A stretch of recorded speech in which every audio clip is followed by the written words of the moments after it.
당신은 하나님의 거룩한 보배입니다. 아멘. 우리 옆에 계신 분들에게 말씀해 주세요. 당신은 하나님의 거룩한 보배입니다. 정말 그렇게 여기시지요? 네, 우리도 하나님의 보배이지만 내 옆에 계신 분들, 앞뒤에 계신 주님의 한 몸 된 지체들도 주님의 거룩한 보배입니다. 여러분, 성경에 거룩하다라는 표현들이 굉장히 많이 나옵니다. 그런데 이 거룩이라는 말은 특별한 목적을 위해서 구별된 것을 의미합니다. 하나님께서 하나님의 백성들에게 특별하게 구별해 놓으신 것이 있어요. 이것은 내 것이다. 이렇게 구별해 놓으신 것이 있습니다. 대표적인 거를 말씀드린다면 하나가 안식일이죠. 그래서 이날은 나의 날이다. 이렇게 구별해 놓으셨고, 또 11조와 첫 열매를 하나님께서 이것은 내 것이다. 그러니 이것들은 나에게 돌려라. 이렇게 말씀하셨고, 또 대제사장, 제사장, 레위인들을 또 하나님께서 당신의 것이다. 그렇게 구별을 하셨습니다. 이것들은 다 모두가 하나님의 목적을 위해서 하나님의 소유로 삼으신 것입니다. 거룩하게 구별해서 함부로 사용할 수 없게. 여러분, 여기 이제 마이크가 있어요. 마이크가 있는데 이게 노래방에 가면 뭐 하는 데 쓰이죠? 예, 사람들이 노래하는 데 쓰죠. 세상 노래하는데. 이게 또 나이트클럽에 가면 술 먹고 술 취한 사람들이 기분을 즐겁게 하는 그런 노래하는 데도 쓰이기도 합니다. 또 이게 학교에 가면 학생들을 가르치는 가르침의 도구로. 그런데 이게 예배당으로 오면 이것이 무엇을 위해서 쓰이는 겁니까? 네, 하나님의 말씀을 전하고 또 하나님의 말씀을 가르치고 또 하나님을 예배하는 하나님을 위한 도구로 사용되어집니다. 그래서 우리가 교회에서 예배당에서 특별히 하나님을 위해서 사용하는 것들에 대해서는 구별해서 이런 것들이 다른 용도와 같이 섞여 사용하지 않도록 따로 구별해 놓죠. 그런데 이 같은 원리 안에서 오늘 본문 6절에 보면 이 땅의 모든 사람들, 여러분 요즘에는 세계 인구가 몇 명이나 되나요? 제가 알아보진 않았는데 요즘에 60억 되나요? 관심이 없으세요? 이 세계 인구 그냥 하여튼 뭐 내가 사는 데만 사람이 몇 명인지 아시나요? 자, 어쨌든 그렇게 많은 사람들 가운데 하나님께서 하나님의 백성들을 구별하셨습니다. 믿습니까? 거룩한 목적, 하나님의 목적을 위해서 하나님의 소유로 삼으시고 하나님께서 그들을 세상으로부터 구별하셨다는 것을 오늘 본문 6절이 말씀해주고 있죠. 그래서 이렇게 말씀합니다. 너는 여호와 내 하나님의 성민이라 자기 기업의 백성으로 택하셨나니. 이것이 하나님께서 하나님의 백성들을 세상의 모든 사람들로부터 구별하신 내용입니다. 거룩하게 하신 내용이죠. 여러분, 그리스도인인 우리는 하나님께서 이 세상으로부터 구별한 거룩한 하나님의 백성인 줄 믿습니다. 여러분, 그렇기 때문에 그리스도인들의 생각 가운데, 인식 가운데 물론 우리가 세상을 살아가고 일반적인 사람들과 부대끼면서 살아가지만 그러나 그 가운데서 하나님께서 우리를 분명하게 구별하신 하나님의 백성이라는 이 인식을, 정체성을 여러분 확고하게 하시기를 주님의 이름으로 권면을 드립니다. 하나님의 백성으로 하나님이 구별하셨다는 얘기는 하나님의 소유로 삼으셨다는 거예요. 자, 고백합시다. 나는 주님의 것입니다. 다시 한번, 나는 주님의 것입니다. 네, 믿습니까? 네, 우리는 주님의 것입니다. 하나님께서 이스라엘 백성을 비롯하여 오늘 모든 그리스도인들을 세상으로 구별하셨다는 것을 말씀해 주고 있는 것이죠. 그리고 하나님께서 가장 아끼시는 보배가 오늘 하나님의 자녀들인 모든 그리스도인들인 줄 믿습니다. 여러분, 우리를 향한 하나님의 관점, 여러분, 하나님이 여러분들을 어떻게 보고 계실까요? 하나님께서 여러분들에게 어떤 생각과 어떤 견해를 갖고 계실까? 여러분, 하나님의 말씀이 바로 우리의 정체성이라는 것을 깨달으시길 바랍니다. 하나님이 여러분을 바라보시고 여러분에게 말씀하시는 내용이 바로 여러분인 것입니다. 그것이 진짜 여러분이에요.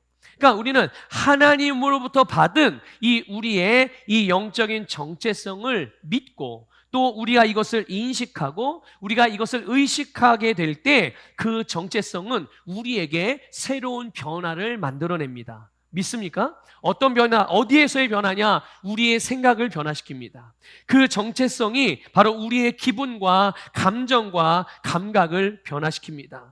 그 정체성이 상황과 환경과 문제들을 변화시킵니다. 그리고 그 정체성이 우리의 오늘과 내일과 우리의 미래를 변화시킨다는 것을 기억하시기를 축복합니다. 그래서 여러분, 하나님이 우리에게 주신 우리의 정체성을 믿음으로 받는 것뿐만 아니라 이것을 내가 인식하고 살아가고 의식하고 살아가면서 이 정체성이 우리에게 가져다주는 놀라운 변화의 역사를 경험하는 주인공들이 다 되시기를 주님의 이름으로 축복합니다. 여러분, 오늘 본문 6절에서 이스라엘 백성들을 하나님의 성민이요 자기 기업의 백성이라는 표현으로 말씀했습니다. 이 말은 이스라엘이 하나님의 소유가 되었다는 것이고 하나님께 속해 있다고 말씀하고 있는 거예요. 여기 보면 자기 기업의 백성이라고 되어 있어요. 이게 우리말로 표현한 건데요, 히브리 단어는 여러분 세굴라라는 단어거든요. 근데 이게 무슨 말이냐면요, 특별한 보화라는 뜻입니다. 그냥 이렇게 추상적인 보화 이런 게 아니에요. 그게 아니라 실제적인 보석을 말하는 거예요. 눈에 보이고 만질 수 있고 실제적인 가치를 갖고 있는 보석, 이것을 의미하는 단어가 이 세굴라인데 우리나라 말로 번역할 때 이것을 자기 기업의 백성 이렇게 번역을 한 거예요. 그러니까 하나님이 저와 여러분들을 바라보실 때 어떻게 보고 어떻게 여기신다는 거예요? 보석으로 여기신다는 거예요. 여러분들을 볼 때마다, 우리 지난주에 잠깐 언급했는데, 여러분들을 볼 때마다 반짝반짝 빛나고, 여러분들을 볼 때마다 기쁨을 얻고, 여러분들을 볼 때마다 즐거워하고, 누가요? 하나님께서. 그러한 보석과 같은 존재가 여러분들이라는 것, 하나님의 백성들이요 그리스도인들이라는 것을 믿으시기를 주님의 이름으로 축복합니다. 이것이 바로 하나님과 우리와의 관계 안에서 우리에게 하나님께서 주신 정체성이라는 말이죠. 여러분, 반짝반짝 빛나는 삶을 살아가시기를 축복합니다. 반짝반짝 빛나는 삶을 사셔야 돼요. 이것이 오늘 하나님께서 우리 그리스도인 우리를 하나님의 완전한 소유로 삼으셨다는 뜻이에요. 여러분 집에 혹시 보석 하나씩은 갖고 계십니까? 집에 보석 있으세요? 아니면 이렇게 뭐 가지고 반지를 착용하고 귀걸이를 하고 다니든 뭐 목걸이를 착용하고 다니든, 보석들 요즘에 금값이 엄청나게 비싸대요. 금값이 엄청나게 비싸서 사람들이 집에 있는 금을 싹 끌어모으고, 저도 혹시라도 이 집에 남아있는 금 조각이 있나 좀 살펴보고 했는데 없더라고요. 예전에 처음에 이제 전도사 사역을 마무리하고 이제 목사 안수를 받으면서 단독 목회를 나갈 때, 그때 이제 그 상가교회의 작은 미자리 교회였기 때문에 그때 필요한 것들을 쓰려고 그나마 몇 개 없었던, 몇 개 있지 않았던 이 그 뭐 돌반지 또 금 뭐 반지 이런 거 싹 이렇게 몇 개 해가지고 팔아서 그거 가지고 이제 헌금하고 그랬던 기억이 있는데, 그때 혹시 떨어뜨리고 남은 게 없나 살펴봤는데 하나도 없더라고요. 네. 근데 여러분 보세요. 여러분 보석을 함부로 놔두지 않잖아요. 아끼고. 근데 그 보석의 가치를 높게 평가하면 평가할수록 그것을 그만큼 아끼고 소중하게 여기신다는 말이에요. 여러분, 하나님께서 오늘 저와 여러분을 그렇게 여기신다는 것을 믿으시기를 축복합니다. 하나님은 우리가 하나님의 소유이기 때문에, 하나님의 것이기 때문에 하나님은 당신의 소유를 절대로 다른 이에게 넘겨주지 않습니다. 여러분을 질병에게 넘겨주거나, 여러분들을 귀신에게 넘겨주거나, 여러분들을 불의한 사고에 넘겨주거나, 여러분들을 죄 가운데 넘겨주거나 절대 이런 일이 없다는 말이에요. 이것을 믿으시고 여러분 주님 앞에서 감사하기도 하지만 담대하게 살아가시기를 축복합니다.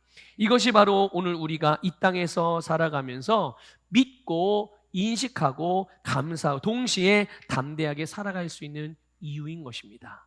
오늘 저와 여러분이 주님의 것이고 주님의 소유이고 주님이 아끼시고 책임지시는 하나님의 보배 드리는 것을 믿습니다.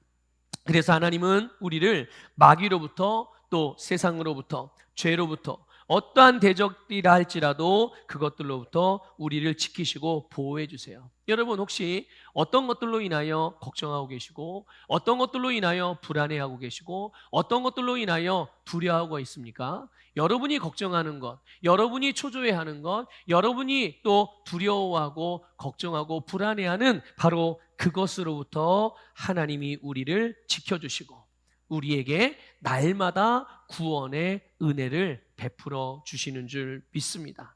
그렇기 때문에 우리가 우리의 삶에서 환경과 상황들 가운데서 또 문제나 장애물이나 심지어 회방하는 대적을 만난다고 하더라도 하나님이 우리를 지켜주시고 보호해 주시기 때문에 패배하거나 실패하지 않는다는 것을 믿으시길 바라요.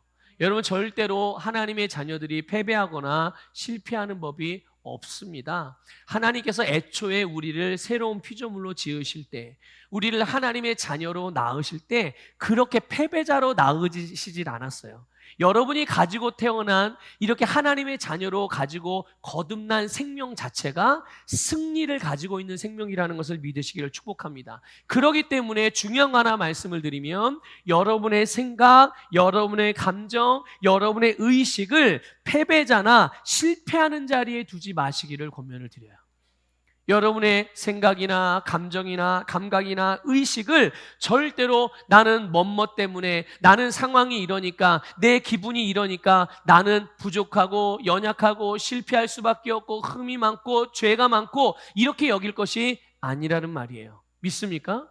그렇기 때문에 그러한 여러분을 위해서 예수님이 오셔서 여러분을 그렇지 않은 하나님의 자녀로 삼으셨다는 것을 믿으시기를 축복합니다. 그래서 우리가 그리스도인으로서 세상의 소금이요, 세상의 빛이요, 축복의 통로로 만물을 충만케 하시는 이의 충만으로 하나님이 우리를 부르신 것입니다.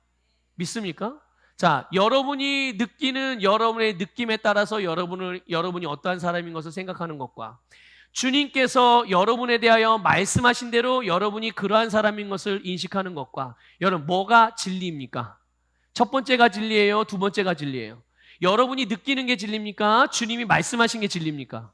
네, 주님의 말씀하신 것이 진리입니다. 그렇기 때문에 그 말씀을 따라서 여러분이 그렇습니다. 내가 지금 처한 상황과 내가 느끼는 감정과 내가 느끼는 기분과 또 내가 느끼는 이 불안함과 이 염려가 있다고 할지라도 나는 이것을 거절하고 주님이 나에게 하신 말씀을 내가 믿습니다. 그것을 믿음으로 취합니다. 이렇게 의식하고 인식하고 고백하시기를 주님의 이름으로 축복합니다. 그럴 때 우리가 살아가는 이 감각의 지배 또 자연적인 한계 안에서 일어나는 모든 일들을 뛰어넘어 주님께서 우리에게 살라고 하신 또한 살게 하신 그런 능력의 삶을 경험하고 살아갈 수가 있게 되는 거예요. 여러분 우리가 이렇게 주님께서 우리로 하여금 우리가 이 땅에서 이 세상에서 어떠한 존재이고 어떻게 살아가게 하셨는지에 대한 이 내용들 이것이 우리의 삶에서 이루어지고 우리가 그렇게 살아가는 데 있어서 여러분 어떤 것도 막을 수가 없습니다. 주님이 우리를 그렇게 만드셨기 때문입니다. 여러분 이것을 믿으시기를 축복합니다. 정말로 믿으시기를 축복합니다. 우리가 그러면 어떻게 이렇게 온 세상에서 모든 사람들 가운데 하나님의 보배요, 하나님의 거룩한 백성으로 선택을 받을 수가 있었는가? 과연 우리가 뭘 어떻게 했기에 하나님께서 우리를 그 수많은 사람들 중에 우리를 이렇게 복된 하나님의 자녀로 하나님의 백성으로 이렇게 하나님이 그 어떤 것보다도 가장 아끼시는 보석으로 우리를 선택해 주셨는가? 여러분 그 이유는 우리의 어떠함에 있지 않다는 것을 기억하십시오.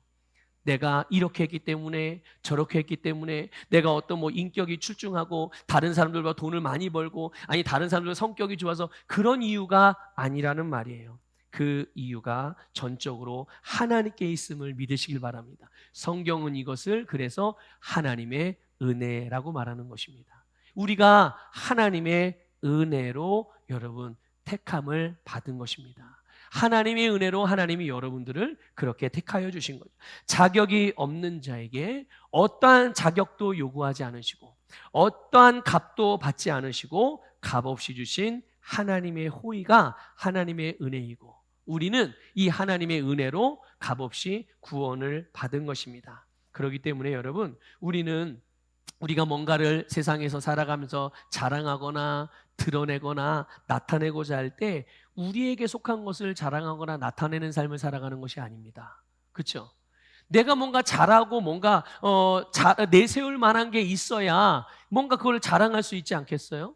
그런데 우리에게는 자랑할 만한 것이 아무것도 없어요. 물론 세상의 기준이나 사람들의 기준으로 볼 때는 윤리도덕적으로 조금 더 나아 보이는 사람이 있을 수 있어요.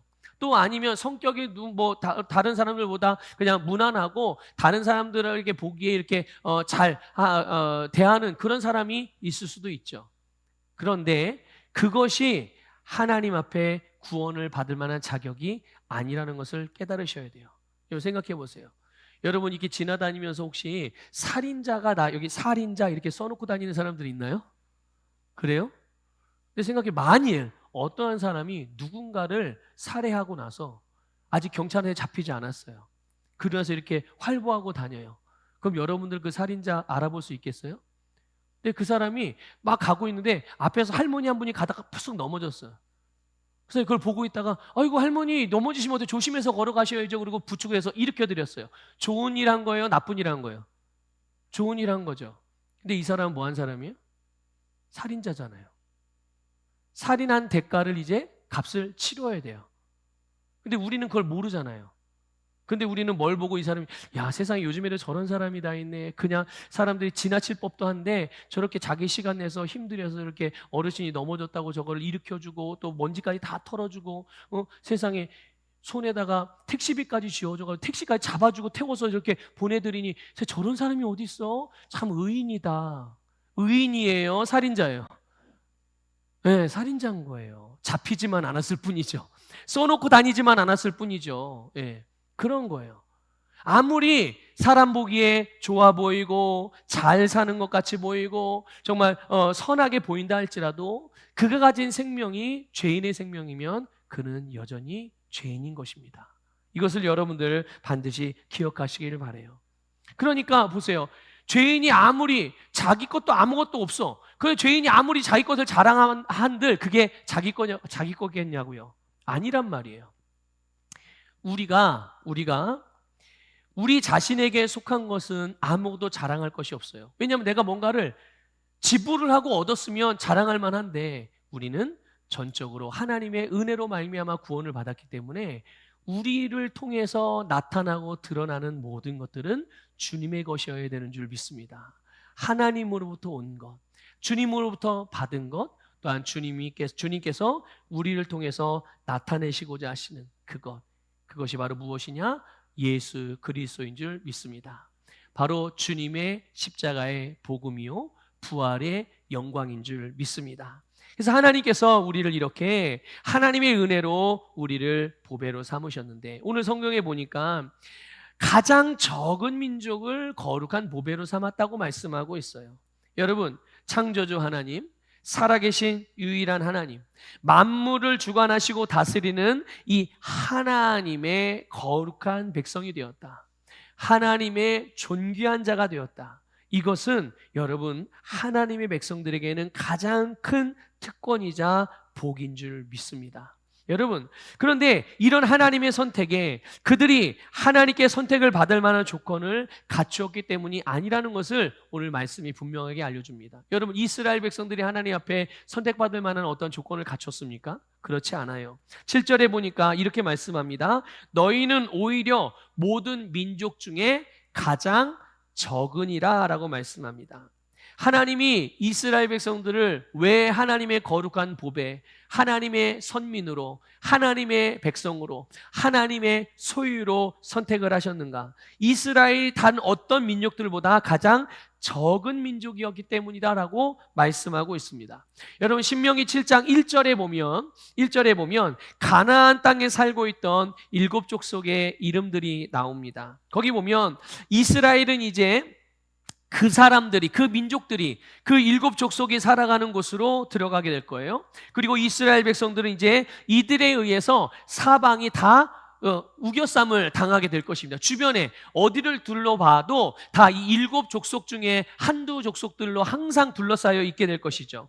그런데 중요한 것은 이들은 최소한 이스라엘 백성들보다는 많다라는 것입니다. 그리고 이스라엘 백성들보다는 힘이 센 족속이었다는 것이죠.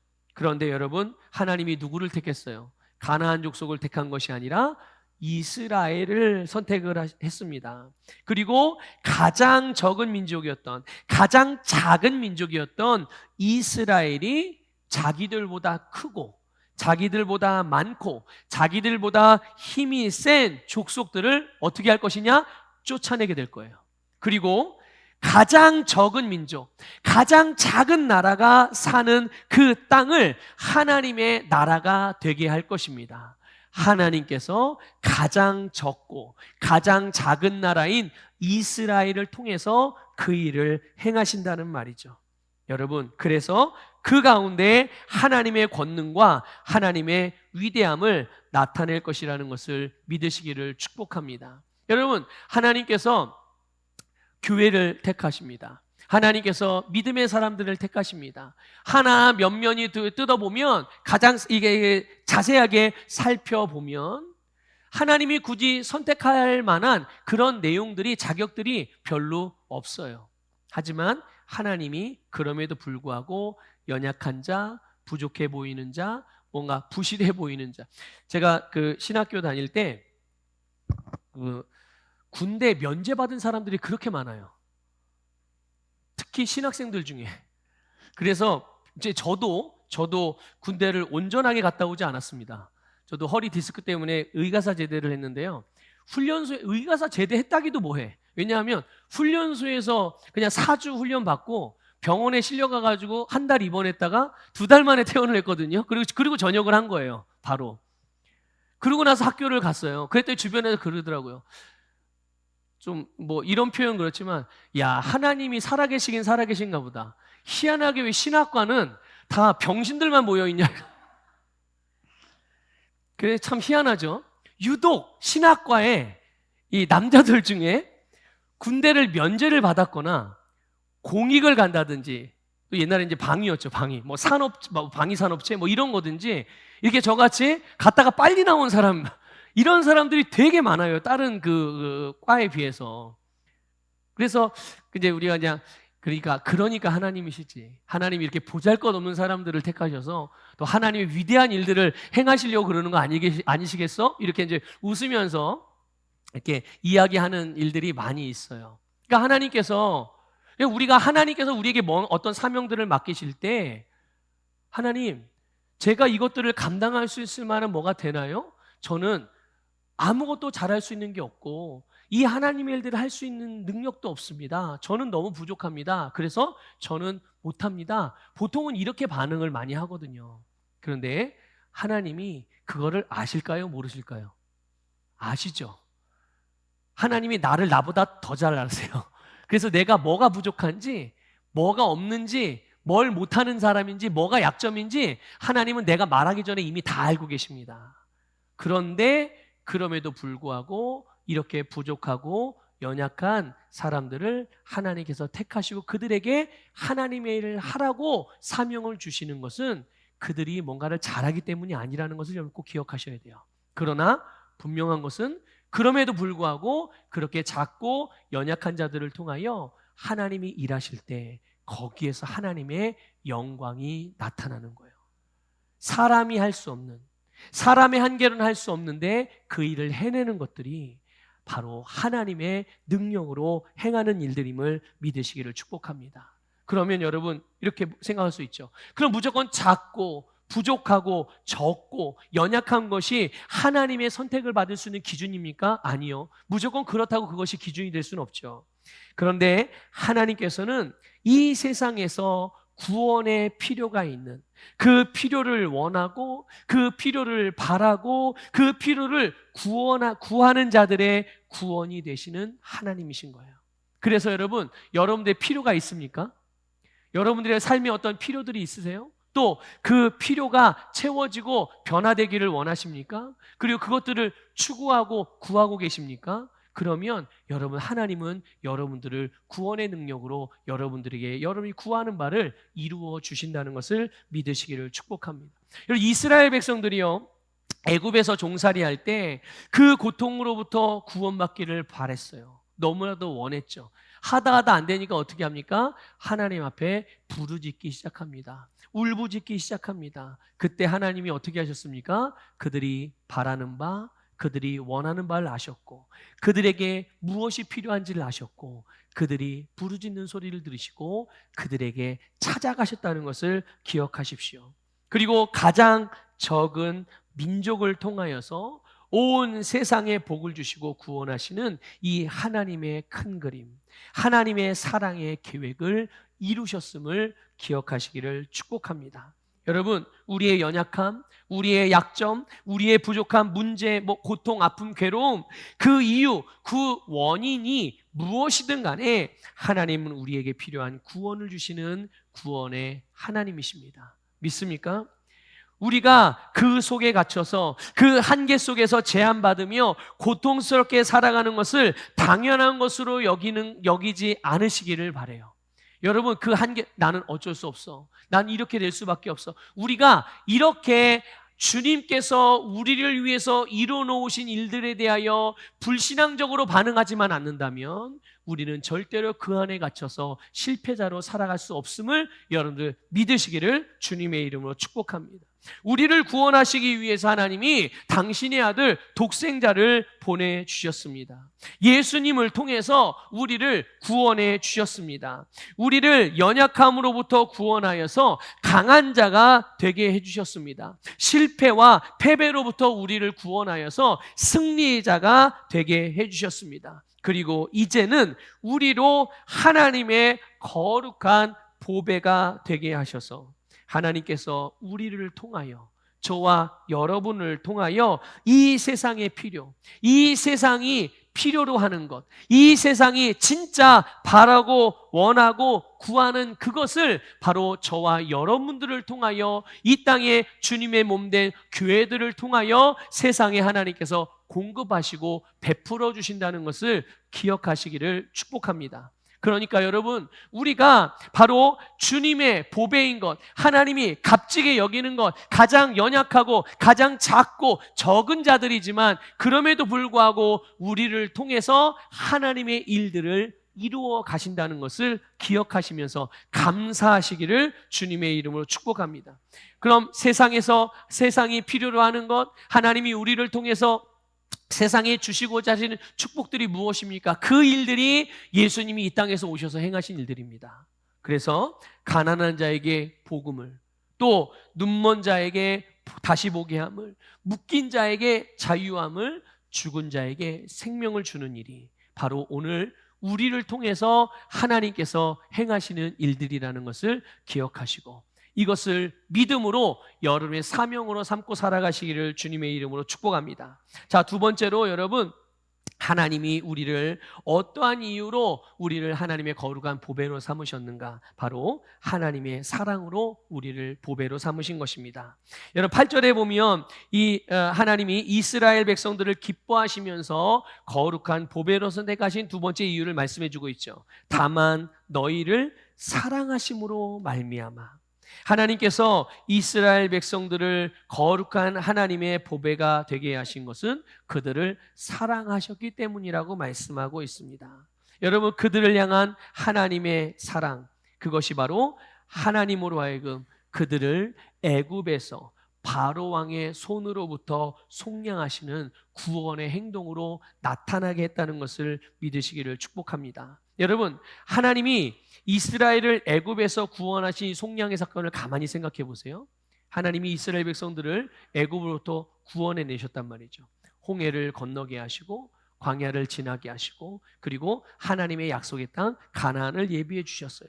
자, 그런데 바로 이 하나님께서 애굽에서 이스라엘 백성들을 구원하신 속량의 사건이 바로 장차 예수 그리스도를 통해서 이 땅의 모든 사람들을 그 종되었던 죄와 사망의 권세, 사단에게서 속량하신 그리스도의 속량의 사역의 완성을 예표해 주고 있는 사건입니다. 그러니까 우리는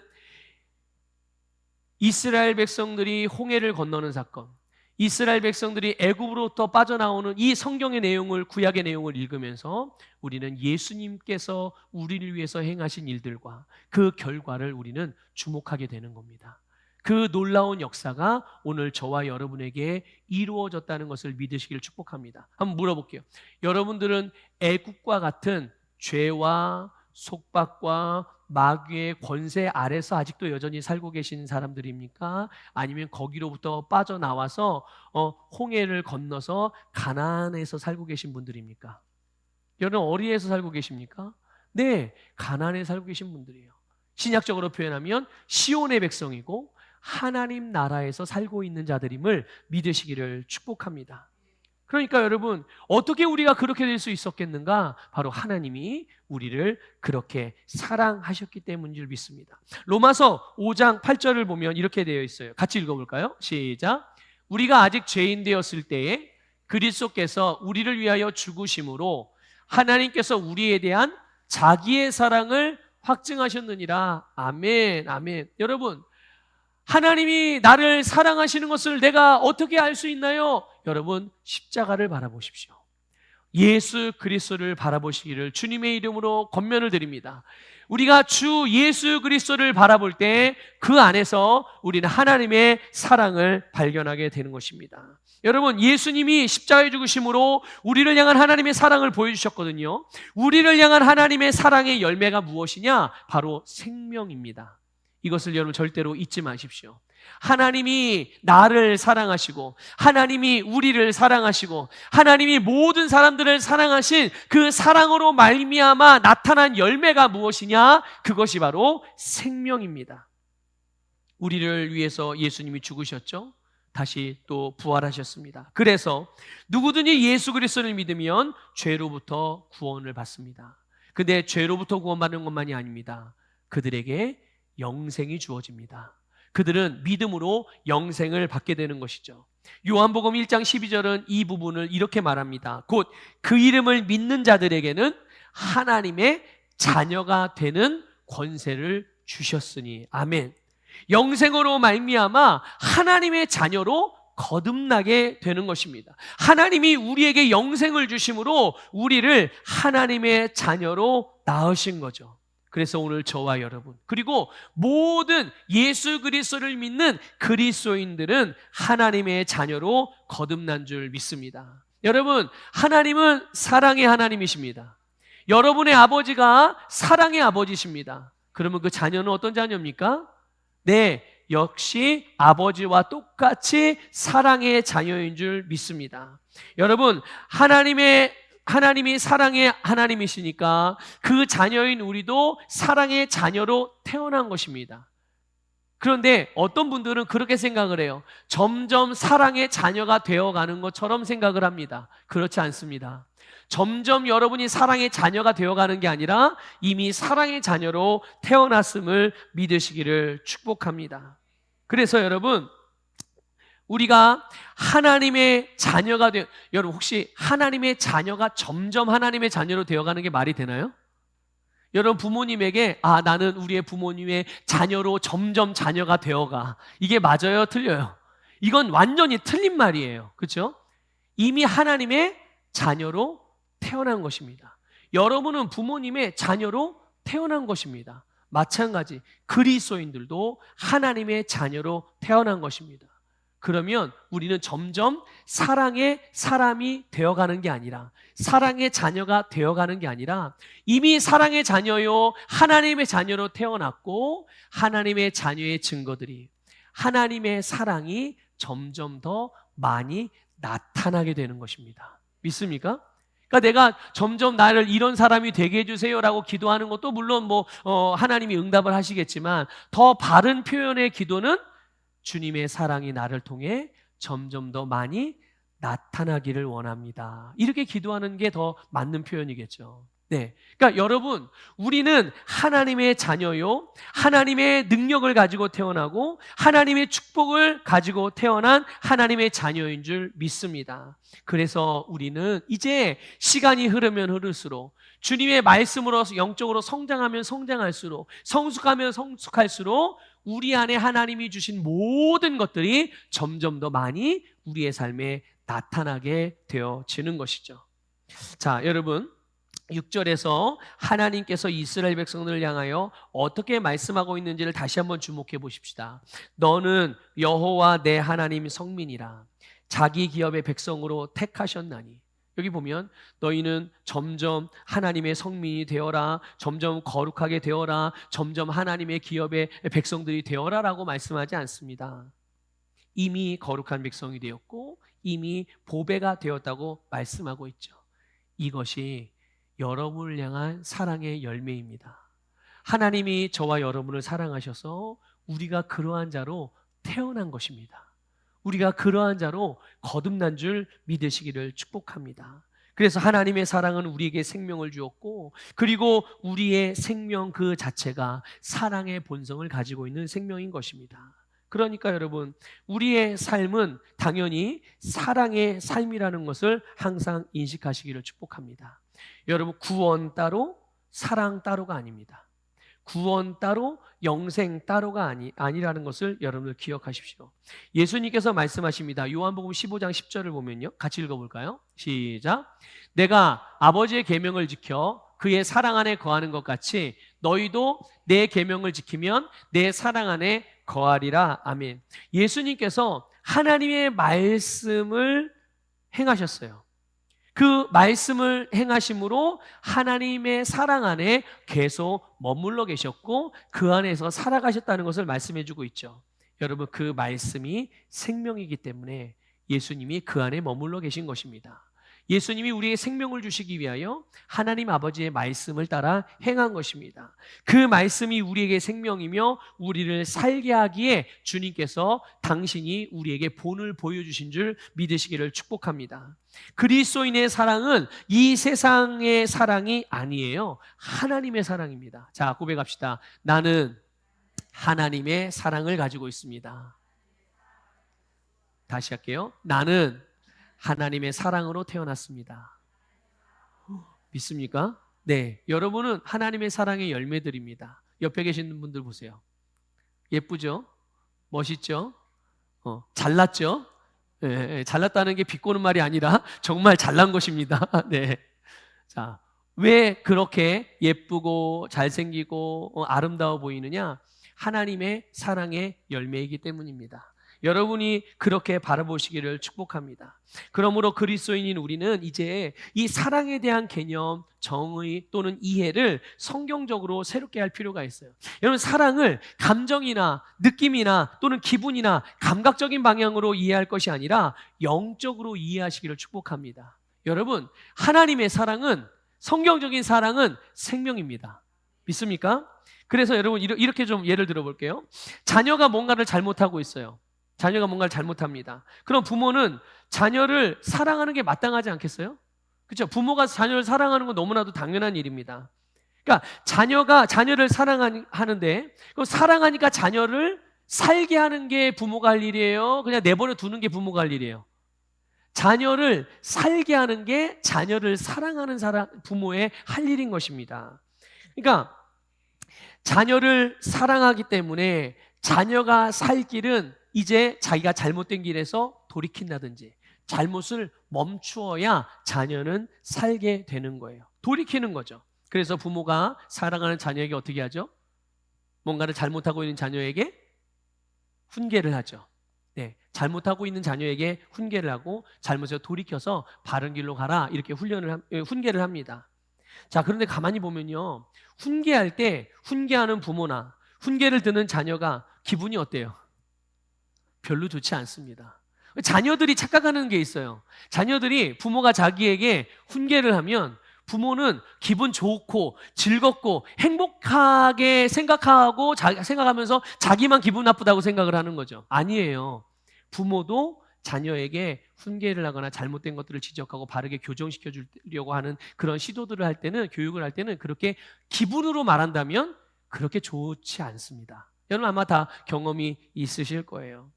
그럼에도 불구하고 자녀를 사랑하는 부모는 자녀에게 감정이나 기분이나 느낌이나 또는 자녀의 지식, 자녀의 경험, 자녀의 뜻, 이것과 상관없이 바른 길을 알려주죠. 왜냐하면 그 길이 살 길이기 때문에 그렇습니다. 하나님께서 이스라엘의 상황 알아요, 몰라요? 이스라엘의 처지 알까요, 모르실까요? 다 아시죠.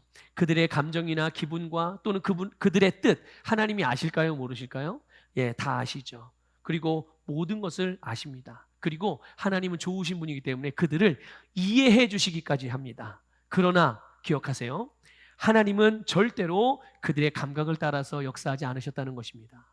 모든 것을 알고 모든 것을 이해하셨지만 하나님이 그들의 감각을 따라 역사한 게 아니라 그들을 향한 하나님의 사랑을 따라서 역사했어요. 이걸 조금 전에 나눴던 말씀의 표현대로 표현하면 그들의 생명을 위해서 역사한 것입니다. 그들이 어떻게 하면 살 수 있는지, 어떻게 하면 생명력 있게 회복될 수 있는지, 어떻게 하면 일어설 수 있는지, 어떻게 하면 전진할 수 있는지 그 방향을 따라서 하나님이 역사하신 거죠.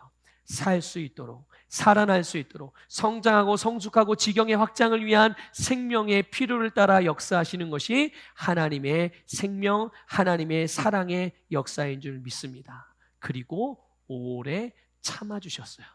믿습니까? 하나님의 사랑의, 하나님의 표시인 거죠. 증거들이에요. 그래서 그들이 살아날 때까지 기다려주시고 참아주시는 거죠. 여러분, 이 사랑이 바로 우리를 살리고 또한 살아나게 하는 능력인 줄 믿습니다. 그렇기 때문에 하나님은 우리를 살게 하는 영이신 하나님의 말씀을 주신 것입니다. 자, 하나만 더 말씀을 나누고 말씀을 마치겠는데요. 여러분, 어떻게 하나님께서 우리를 또한 하나님의 거룩한 보배로 삼으셨는가? 하나님의 신실함을 따라서 우리를 보배로 삼아 주신 것입니다. 9절에 보면 하나님을 신실하신 하나님이라고 말씀하고 있어요.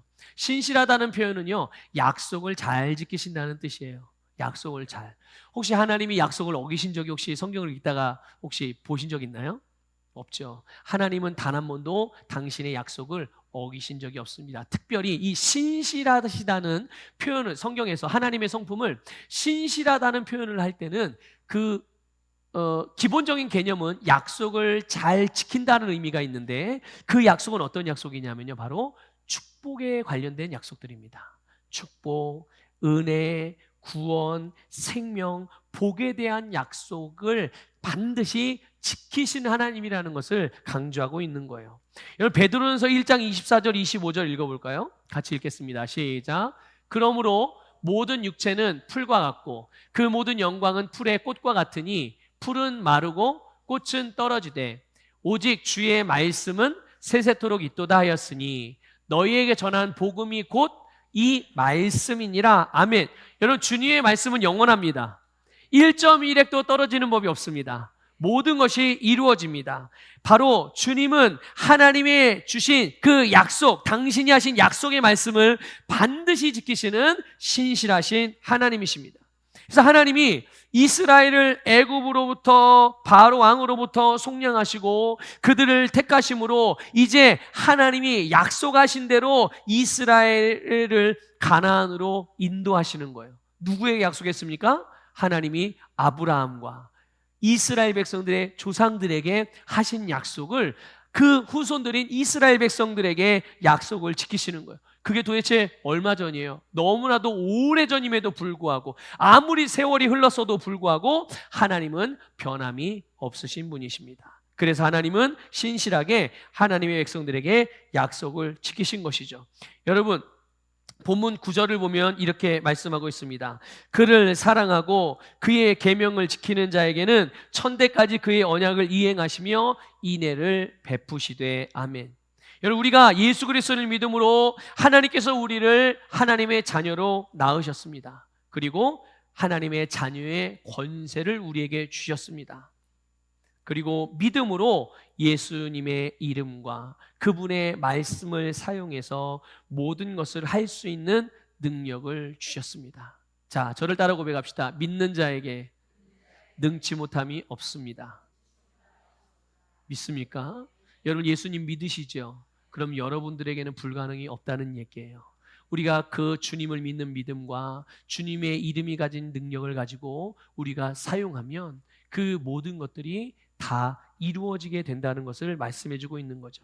그래서 이 세상에서 구별된 그리스도인들을 통하여 하나님의 말씀이 계속 이루어지고 있음을 깨달으시기를 바랍니다. 여러분이 여러분의 삶과 여러분의 세상 가운데 이 역사 가운데서 이것을 볼 수 있기를 축복합니다. 아, 하나님이 우리 교회를 통하여, 아, 하나님이 나를 통하여, 아, 하나님이 나의 기업을 통하여, 아, 하나님이 우리의 자녀들을 통하여, 하나님이 우리의 가정을 통하여 하나님께서 이 세상에 하나님의 뜻들을 이루어 가고 계시는구나. 이것을 볼 수 있기를 축복합니다. 여러분, 우리가 주님의 이름으로 기도하면 어떻게 됩니까? 응답받죠. 우리가 주님의 이름으로 고백하고 선포하면 어떻게 됩니까? 그 일이 이루어집니다. 우리가 주님의 이름으로 병든 자에게 손을 얹으면 어떻게 됩니까? 치유됩니다. 우리가 주님의 이름으로 마귀나 귀신을 대적하면 어떻게 됩니까? 마귀나 귀신이 떠나갑니다. 우리가 주님의 이름으로 말씀을 따라 행하면 말씀이 그대로 이루어지는 것이죠. 그것이 우리에게 뭐가 있어서가 아니라요, 우리에게 말씀하신, 우리에게 약속하신 하나님이 신실하시기 때문이에요. 그분의 말씀이 신실하신 말씀이기 때문인 줄 믿으시기를 축복합니다. 우리가 살아가는 세상, 여러분, 우리보다 많지요. 그리스도인들이 많아요? 비그리스도인들이 많아요? 네, 당연히 비그리스도인들이 많죠. 세상은 우리보다 많습니다. 그리고 더 크고 어떤 경우들은 훌륭해 보이기도 합니다. 그러나 중요한 것은 거기에는 생명과 진리가 없다는 것이죠. 거기에는 구원이 없습니다. 하지만 적고 작고 미약해 보이는 교회, 또한 그렇게 보여지는 그리스도인, 오늘 어쩌면 그것이 우리들일 수 있죠. 그러나 그런 우리를 보내셔서, 그런 우리를 세상으로 보내셔서 우리를 통하여 그곳이 하나님의 나라가 되게 하신 것입니다. 여러분의 가정이 하나님의 나라가 되게 하셨고, 여러분의 가정을 통해 여러분이 사는 지역이 하나님의 나라가 되게 하시고, 여러분의 일터가 하나님의 나라가 되게 하시고, 여러분의 영향력이 미쳐질 수 있는 모든 곳들이 하나님의 나라가 되게 하신 이 놀라운 능력과 이 놀라운 역사하심이 여러분과 함께 하시는 하나님의 일하심이라는 것을 기억하시기를 축복합니다. 그리스도인인 우리가 이제 하나님의 거룩한 보배임을 믿고 여러분 빛을 비추면, 맛을 내면, 향기를 뿜어내면, 주님을 증거하면 그곳이 정복되어 하나님의 나라가 됩니다.